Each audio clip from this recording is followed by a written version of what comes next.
Alright. Alright? Alright. What? Turn my headphones up. I'm serious, nigga. Turn them shits up.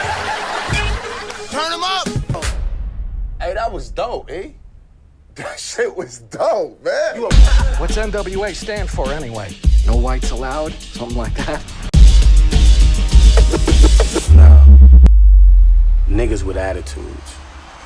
Straight out of Compton. Straight out of Compton. Straight out of Compton. Crazy motherfucker named Ice Cube. From the gang called Niggas with Attitude. Check it out. Straight Outta Compton stars O'Shea Jackson Jr., Cory Hawkins, Jason Michell, Paul Giamatti, and is directed by F. Gary Gray. Now, unless you've been hiding under a rock for the past 30-something years, you might have heard of a few rappers named Dr. Dre, Ice Cube, and Eazy-E. And if you're really that out of touch, you might have at least heard of the artists that they've produced and the mainstream movies that they've starred in. But anyway, Straight Outta Compton is a story of their rise in the mid-80s and how their music revolutionized hip-hop with their tales of life in the hood. Now, first things first, I've been a fan of F. Gary Gray ever since he teamed up with Ice Cube and Chris Tucker for Friday in '95. And if you ask me, he's been doing it ever since with movies like The Negotiator, The Italian Job, and Law Abiding Citizen. And Straight Outta Compton follows suit. Now, in some movies about famous people and their rise to fame or their lives in general, there are specific events and or people that are brought into the story to move that person's story along, and sometimes it feels clunky or forced to me. I give credit to the writing and the directing because none of the specific events that inspired songs that they wrote seem forced into the movie or over the top.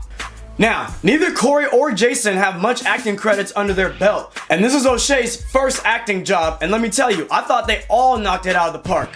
All of them had great chemistry together. I really bought the fact that they all grew up in the same hood. As I was watching them, I never felt like I was watching actors playing actual people. I actually felt like I was watching the real deal. They never seemed one-dimensional or underdeveloped. They showcased individual motivation and the drive all the way throughout the movie.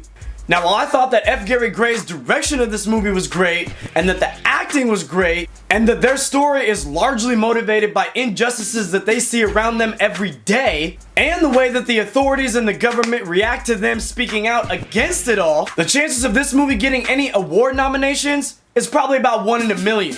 So you're telling me there's a chance? Now, I don't want to forget about Paul Giamatti. This is an actor that I love to watch. Now, coincidentally, the first time that I saw him was in F. Gary Gray's The Negotiator. Now, in The Negotiator, he brought some comic relief. In this movie, he brings the gravity as he plays the manager of NWA, possibly with his own motives, if you will. Side note, go see Straight Outta Compton, then go home and look up Ice Cube's War and Peace, Volume 2, The Peace Disc. Play tracks 14 and 15. Tell me that's not about Jerry Heller. I'm gone.